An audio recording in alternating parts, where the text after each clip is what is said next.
Hey guys. So I'm going to be playing with my glasses because about 15 years ago my doctor said I needed reading glasses and I've been in denial, so I'm not sure how I'm going to do this, but we'll see. But yes, thank you guys so much for coming. Thank you guys for sitting in.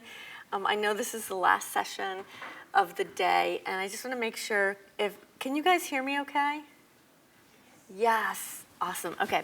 So I actually love coming to this conference in particular because I feel like I definitely meet new friends and like-minded friends, and that we're all in data in some capacity. Some of us are architects or engineers, analysts, researchers. We run the gamut.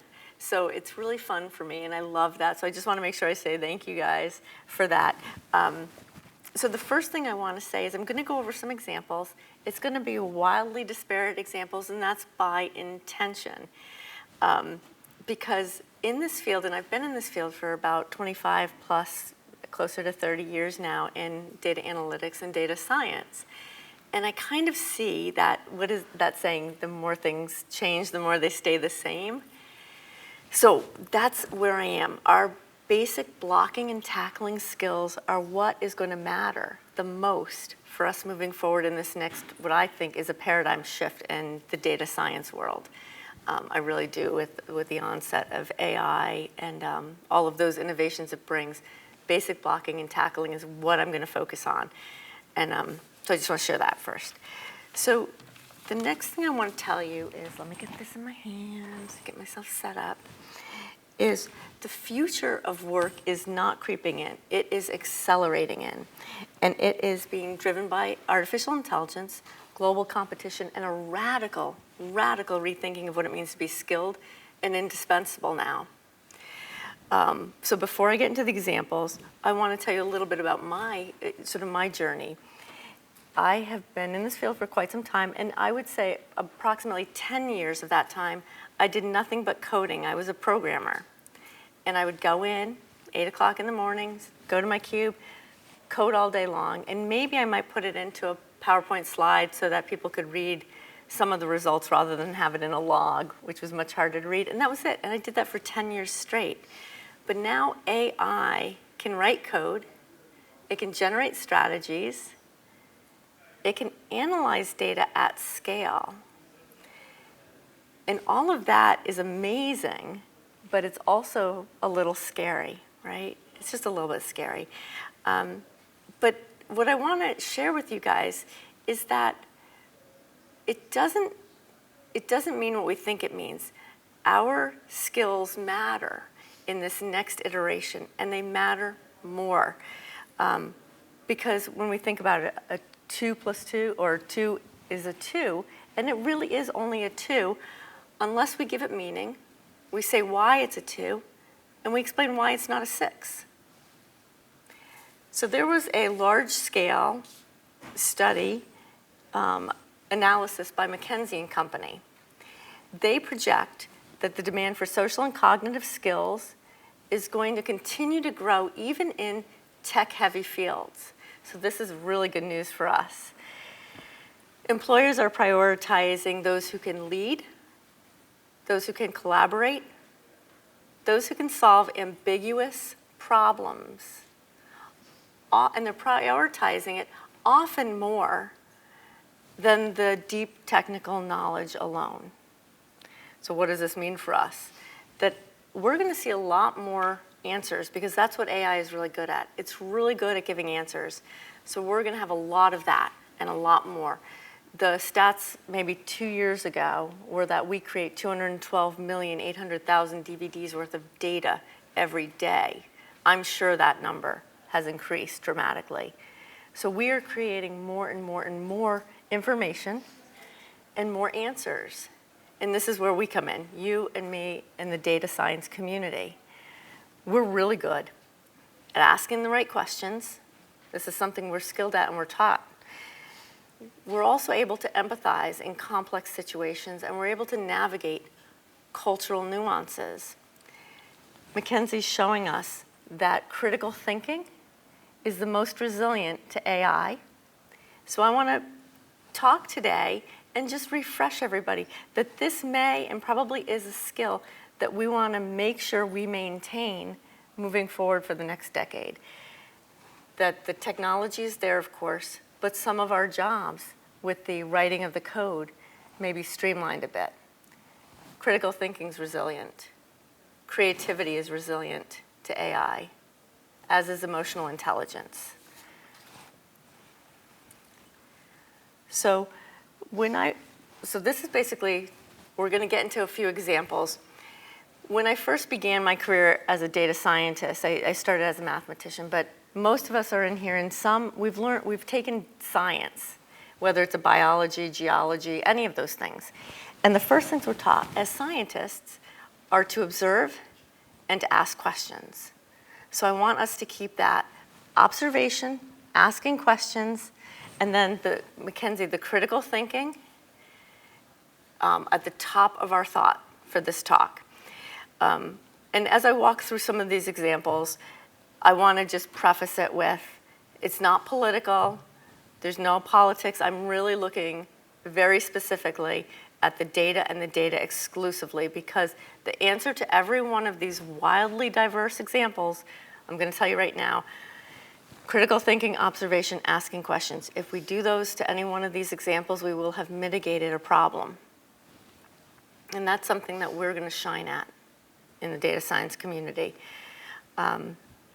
Because, not to give away my age, but when we revolutionized spreadsheets and Lotus 1, 2, 3, it was a revolution, and it wasn't.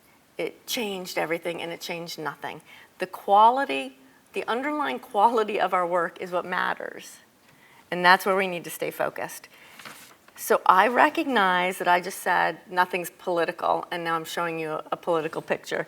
So it is what it is, but we're going to focus on the data here. The examples, this example in particular, happened in 1948, and if I observe, I ask questions, and I critically think, I would have mitigated this situation. So what happened in 1948? Well, in 1948, the Chicago Tribune ran a newspaper headline saying that Dewey defeats Truman. I'll just go back so you can see it. Dewey defeats Truman. And that's President-elect Truman holding up the paper. We did not ever have a President Dewey. So what happened? A few years ago, I wrote a book called Measure Smarter to Know More, and it's I call it the TAP method. It's a structured approach for senior leaders to dissect data pretty quickly and discern what the data is telling them. And it stands for Tools, Analysis, and Population. So if we look at that, we say the tool was polling, and that seems pretty good. That seems like the right choice. Analysis is a simple count in this case. So we're just counting. 1 for Dewey, 1 for Truman, 2 for Dewey, 3 for Truman, and we're doing a simple count. So the analysis is on point. In 1948, so that leaves us with population. In 1948, we called everyone on the phone and we said, hey, who are you voting for? And they told us Dewey, by and large. And we didn't think anything else, and we ran it in the paper. In 1948, the population, not everyone in the population had a telephone, certainly not a telephone in their pocket, and not everyone had a telephone in their house. In fact, the majority of people who had telephones were Republicans. So it's not that the analysis was incorrect or that the tool was incorrect. It was our population was skewed and our interpretation was inaccurate because we weren't critically thinking about who we just had answered us. Had we thought about it, we would have realized that Dewey wins the telephone vote. Dewey wins the people who have telephones, and that would be an accurate interpretation. So that's where we want to keep this kind of going, and we want to be thinking. This is really about a critical thinking exercise. So I'm going to move forward 60 years in time, and we're going to go to 2008 financial crisis. What happened? And was this something that the data community could have thought, could have at least softened the blow or lowered the dips, the valleys? Well, what happened was, first thing was, there was cheap lending practices, so the Fed slashed the interest rates, post 9/11, dot-com bust, and the demand soared. We had lower lending requirements. We had this thing called subprime mortgages where we barely had to verify that we had income at all, and these were called liar loans eventually. So we had subprime mortgages. We also saw a rise in interest-only mortgage payments, as well as really adjustable rates. So that went up too. So we're having all of these things happen. These are confounding variables all happening simultaneously. Wall Street bundled the risk. So now we had risky loans bundled as mortgage-backed securities that then got bundled into something called collateralized debt obligations, bundle that all together. And then home prices soared because we had easy credit plus speculation. We're going to get massive price inflation, and it's going to skyrocket. Far beyond affordability. And during this time, the flip the house culture is spreading. So there are cracks in the system that we could be on the lookout for. And those are the interest rates rising. So the mortgage payments spike. That means more defaults are occurring, more foreclosures are skyrocketing now. And we're having the mortgage-backed securities are beginning to collapse. Financial institutions are crumbling. So we saw these cracks happening, but why did it happen? And why did we not stop it? Or why did we not soften it? Or why did we not send up flares? Part of it is leading up to the 2008 financial crisis, banks and investors were really choosing, if you will, that might not be the right word, but ignored or underestimated the risks in the housing market. And then they also relied on flawed data models that assumed that the housing prices would increase indefinitely. So when the market crashes, they failed spectacularly. The models used for these mortgage-backed securities underestimated the potential for the housing market collapse. So this is a flawed data model, and this is something we all are good at, data models. And we also ignored the assumptions. So what could we have done? We could have checked our assumptions and made sure, hey, we could have looked up from our data. We could have been more acute to the warning signs to soften that. I told you I'm all over the place with these analysis, but the one commonality is that we have observation, asking questions, and critical thinking are the components that will address these and mitigate any issues. So we have doubled life expectancies, kind of a thing that happens. We all hear we're living longer. So if you're born in 1900 or so, you'll live to about an average of 50 years. If you're born in 2000, you're going to live to about 78 years. That's an increase of 56%. That's pretty darn good. But is it? Are we living longer? So if we are thinking again, the critical thinking is what I really want to stress here. That if we're thinking again, is this accurate? So early life expectancy data, this data that calculated the 56-year age, it didn't account for high infant mortality. And we all know what zeros do to means and averages. They're really tough on the average. You get 100 on a test score, you get a 0 on a test score, you're failing the class. It's a 50. They're really tough. If we had looked at the data, we would have seen a skewed population, a spike rather than a bell curve. You start to see a heavy concentration on one side. What that means is you can't do a simple mean. Basic math applies. We can't do a simple mean when we have a skewed, heavy population in one area or the next. So we had high infant mortality and, not leaving childhood due to, poor nutrition, lack of sanitation diseases, lack of, simple things that we now have vaccines for and we can survive out of childhood. Because what we found was that when we take that population out, if you survive out of childhood, your life expectancy is far greater, much, much greater than that mean suggests. So it might not be that we're living longer. It might be that our analysis was off. Vaccines, I put this one in here again, no politics, it's literally data. And I put this one in here intentionally because this happened in 1998 and my children were born shortly thereafter, and this did impact me, and I made some decisions based on this. So I wanted to share it with you because we're all kind of in this space and we're all in it together. So in 1998, a man by the name of Andrew Wakefield led a study regarding MMR vaccines, and he found that there was this connection between MMR vaccines and children having autism, being diagnosed with autism. The study was fully rescinded, retracted, and discredited. But the idea persisted in public discourse, causing widespread fear and a decline in the vaccination rates. So what really happened there? Again, ask questions, observe, and critically think. So what happened here? This one was multivariate in my mind. So basically, the study was formed with 12 children, and rather than be a randomized study, the children were cherry-picked. So that's a big red flag right there. The primary investigator stood to gain a lot of money. In one case, I read millions based on test kit sales. So there's a conflict of interest, and that's something pretty significant. Also, confusing correlation and causation. This happens a lot, and we need to be aware of it. So it isn't unreasonable to assume that there's a strong correlation here if we cherry-pick children. And then we also do MMR vaccines in childhood, and diagnoses of autism are received in childhood. That logic holds, that there would be a correlation regardless of whether I ran a study or not. So the key takeaway here for this one for me is multiple.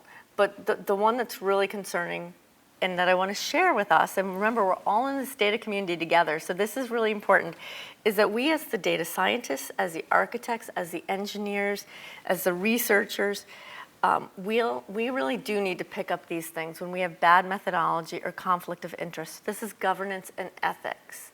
Governance and ethics in the next space, particularly as we bring online AI innovations, we want to make sure our governance and our ethics are very strong, because in a faster than we can move analytics space right now, that is going to be key to the next iteration of data science and in our field.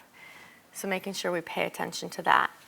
Next one, I'm picking controversial ones, hopefully not too controversial, but I'm picking these on purpose to go all over the place. I'm picking different industries and different types of analyses, and this is with intention, because all of these could be mitigated. So what happens? So there's a common belief that poverty causes crime. And so we create solutions based on that understanding. But in reality, when we do that, we make decisions and policy decisions that are economic interventions solely and exclusively, and they don't fix the thing. And I think we can all agree that we actually want low crime. There's nobody here that says, I'm pro high crime. We want it fixed. But when we do a single variant, when we do a single pronged policy intervention and we don't fix it, that should tell us something. It doesn't fix what we're hoping to fix. That means that intervention didn't work. So we want to make sure that we look at this more. And this one is a very complex issue. It has to do with access to education, unemployment, social inequality, mental health issues, systemic issues inside the justice system. So there's all of these different multivariate components going on. And if we create policies for only one of them, to the exclusion of others, we don't fix a problem that we all want addressed. So again, this is analysis and methodology, and this is stuff that the data community can think about, ponder over, critically think. Remember, we're going to ask questions and we're going to observe. So what I want to say to you guys is I want to make sure that I've reinforced that we are observing, we're asking questions, and we're critically thinking. In any technology, at any time, it does not matter. This is the part that it's going to be the most resistant and resilient to automation. And it's going to be where we need to go back to that same basic, remember I started with the basic block and tackling, our scientific knowledge at the very beginning, the bottom of the pyramid. That's where we need to be right now. We need to make sure our skills are really strong in the critical thinking and in the observation. We're going to get inundated with more data than we can handle very, very soon if we're not already. And I doubt we're going to have space to put all of this data. And we could have fixed all of these seemingly different issues with those three elements. So the vaccine case, that's a methodology piece. So that's, and governance and ethics. So this is asking the questions, critically thinking, and making sure we are observing what's happening. Looking at that study, we would have known. We're golden when we do methodology. This is something we all know how to do. critical thinking, something we all know. We just kind of get a little passive sometimes. The years lived, that's basic math. The skew, we know we can't do an average. Or some of the other ones. Crime, that's a multivariate. We're good at that too. So these are all, if asking questions, observing. And I know I keep saying that, but I just want to make sure I drill that in because that's the most important thing here. But I love this. The real problem is not whether machines think, but whether we do. So in his work, B.F. Skinner was a psychologist and behavioral scientist. So he discusses how technology and automation might influence human behavior and societal structures. He was concerned that machines that took on tasks of humans, when that happens, people become more passive and they lose their sense of agency and their critical thinking. Remember right at the very beginning, I had the McKinsey study, critical thinking is up there. So this was part of that. He also argued that the reliance on technology would cause humans to be more passive and lose their individual sense of autonomy and creativity. Again, that was up there and that most resilient to automation. So this quote is part of a larger philosophical discussion on how technology can shape human life. And it emphasizes that the real issue is not the capabilities of machines, but whether we as people stay engaged and active in our decision-making and in our thinking. Now, if you want to read any of his work, it's in a book he wrote called Beyond Freedom and Dignity, and he published it in 1971. So all of this, there's nothing new under the sun. And if we go back to our basic block and tackling, observation, asking questions, and critical thinking, then we're really going to be able to ride this out, shine, and address the influx of data as it comes in, because we're going to have more answers than we have questions, and we really need to reverse it. We need more questions than we have answers, is how it should work. So I want to thank you guys for your time. And if you have any questions, that's awesome. But if you don't, that's okay too, because I probably don't have the answer. Because I am one of those people who has a lot more questions than I do answers. So we'll see how it goes. No, thank you. That's great. I have questions. But before that, anybody else have questions or comments? Happy to run around? Yes. I found it really interesting. So I think it's just a really great take on the critical thinking aspect. And I think that as we get more and more, we have to become data stewards, and we have to kind of Right. control these things. But what we're facing a huge struggle, I think, lately. Maybe it's more of a comment than a question, which is we have so much information. So how do we keep those critical thinking skills alive in our populations, not sociologically, like in our populations, but in our workforces as well. When we do have the power to be data manipulators, right? Because we can give data that's bad, and we can give information that's bad if we want to move in there. So I found these just fascinating case studies. Aren't they? They're so cool. We have so much information overload. So have you done anything on that, or read anything on that? So I'm really struggling. So I have more questions than answers, and I am actively, and that's why I wanted to bring this to you guys today, because I am actively working to maintain my critical thinking skills, because you can become passive. What B.F. Skinner said in 1971 holds true today. We can lose our sense of agency. Like, I can just type things up, and I was sharing, I don't know who I was sharing with yesterday, but part of it is like, I said, I'm not thinking anymore when I drive. So I literally just put in my GPS, and twice I have put in the wrong address, and I have not addressed it until well past the point of stupidity. Like, honestly, it's like I just, like, well, it says go this way. Logically in my head for half a second, I'm going, that's not right, but I still do it. So there is that passiveness. When I'm fed information, I'm actually passive. Authority. Right? You're following an authority. Yeah, my GPS, I had them speaking with an English accent, so clearly, they sounded very authoritative.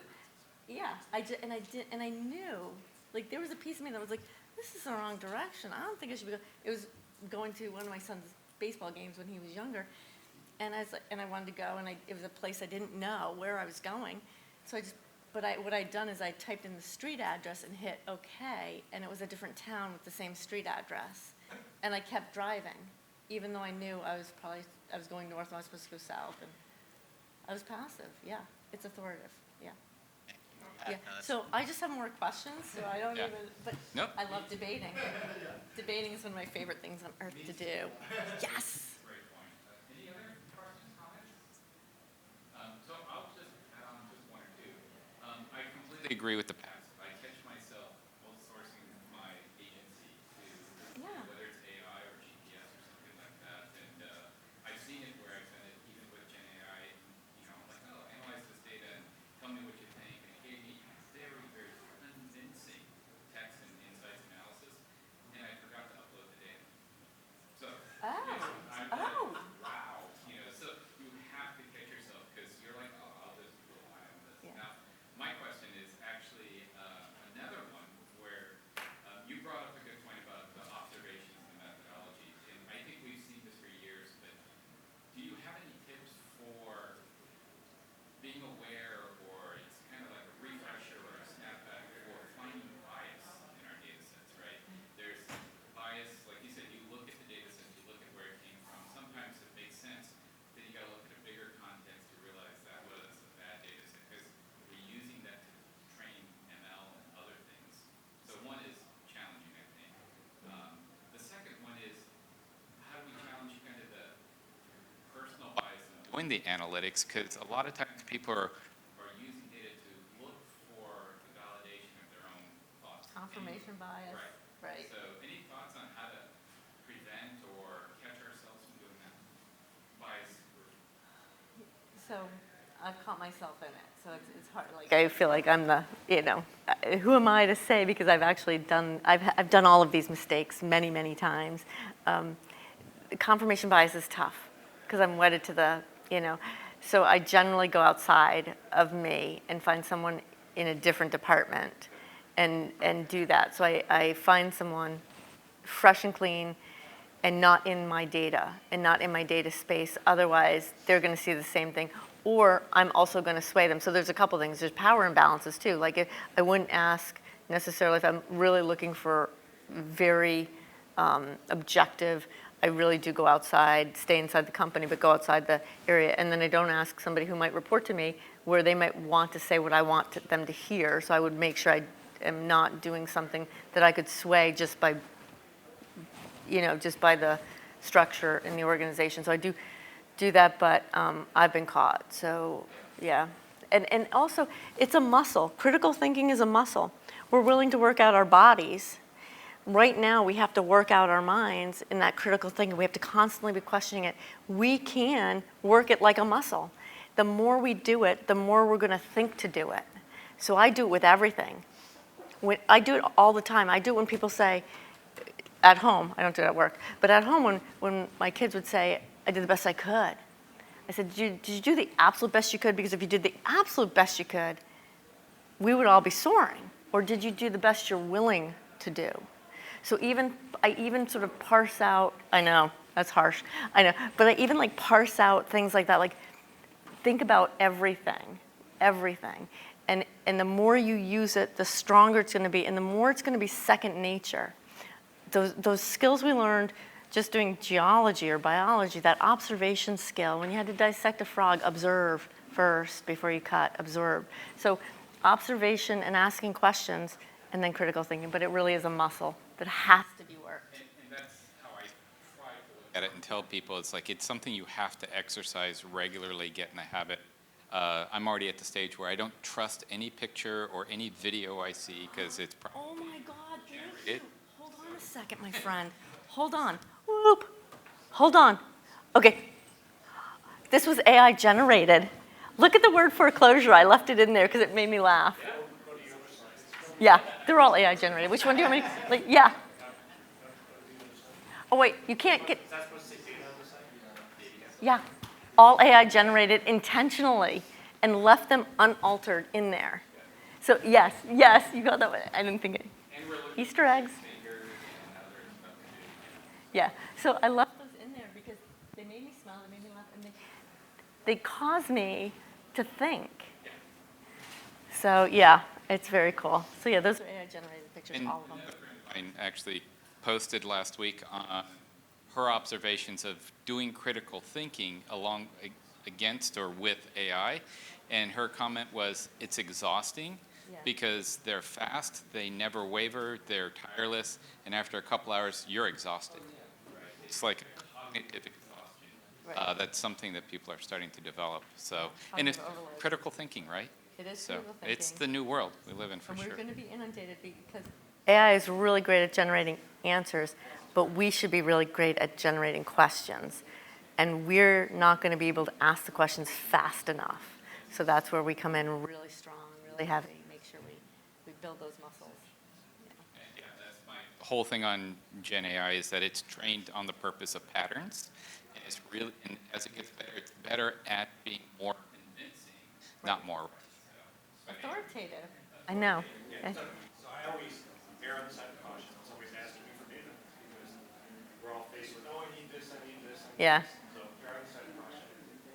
And then whether you're looking at a quote or something that's AI generated, why? Why am I seeing this? What I could be know. wrong? But always know why before you kind of respond to whatever it is, because a lot of times you'll see kind of the flaw in whatever's being presented, whether it's AI, hallucinations or things like that. But every day you got to do that, and then generally you'll get to the right. Yeah, I look at motive all the time. Right? That's our Oh, motive. But well, thank you so much. You're welcome. Thank you guys so I have much. some homework to do based on your presentation.